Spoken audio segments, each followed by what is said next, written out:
is Indoor College, one of the most prestigious schools for witches. How do you do, Miss Mary? This is amazing. Mary Smith, see what I see. You're a once-in-a-century talent. A remarkable witch. In this world, there exist certain powers that can never be harnessed.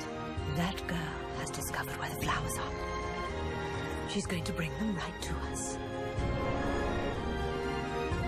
I mustn't give up. I made a promise. We are going home together, all of us.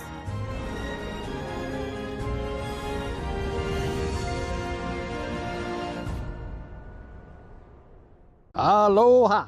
This is Trinidad, the Island Man, your Island Man, coming to you live once again from beautiful Hawaii here on the island of Oahu, bringing you, yes you, the best movie reviews on the entire island. And yes, this is Trinidad, the Island Man, your Island Man. And today I went ahead and I saw a wonderful movie called Mary and the Witch's Flowers. Now this is an animated movie, Japanese animated movie. And remember our rating scale. Shock a thumbs up. It's good to see. I recommend it. Shock a thumbs down. It's bad to see. It's junk. I don't recommend it. And for Mary and the Witch's Flowers, it is a shock a thumbs up. Now, I went ahead and I saw this over at Highlands Ranch, over at the Regal Theater. It's been playing throughout the week at different theaters. You know, over at different Regal theaters. It was at Dole earlier. It was, I think, over at Windward Mall at one point. But unfortunately, I think it's already passed. This was a very good movie. And so I strongly suggest that you take a look around and try to find it when you can. Or at least definitely check it out on iTunes or Netflix or streaming when you have the chance. I've shown you the trailer. And right away, anyone familiar with Japanese animation, especially Studio Ghibli, Mirazaki's work, such as Howl's Moving Castle, Kiki's Delivery Service, will see that it is very similar in style to both of those movies. And in addition to that, very much in style of the two plots, maybe mixed together, along with a touch of Harry Potter. You know, as you saw in the trailer, it is about a young girl with witch powers that ends up going to a prestigious witch school, or at least visiting there thinking to attend.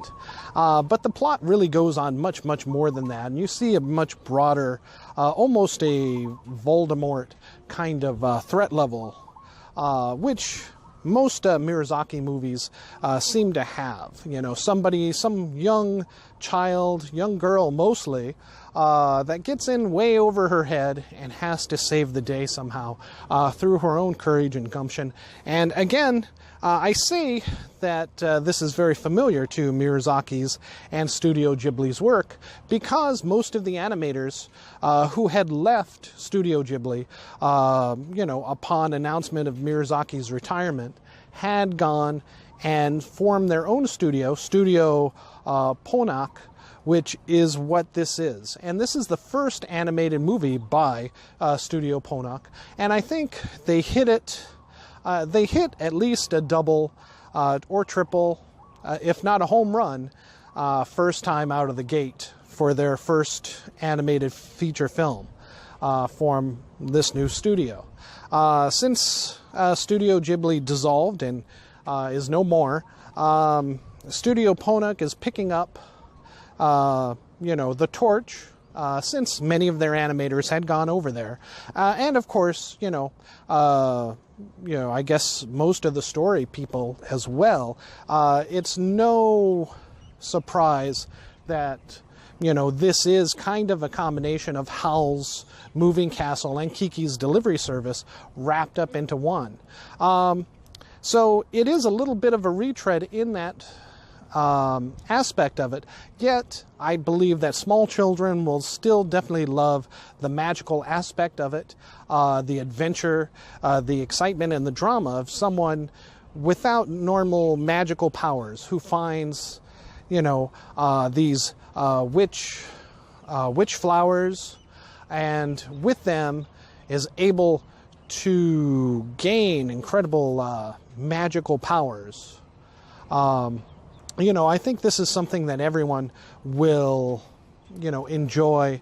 And definitely, who doesn't want to fantasize about flying around through the sky and being able to perform amazing feats of magic?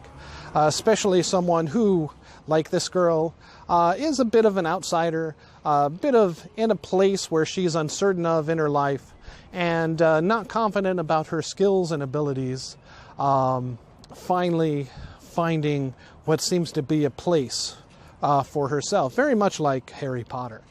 So yes, I do go ahead and I strongly recommend this movie with a shaka thumbs up. When you can, like I said, go ahead and try to find it at the theater.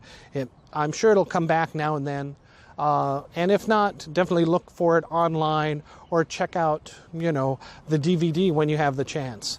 You'll probably see it in Netflix, floating around along with a lot of their anime collection here in a few months. So definitely keep this in mind and check it out. You won't be sorry.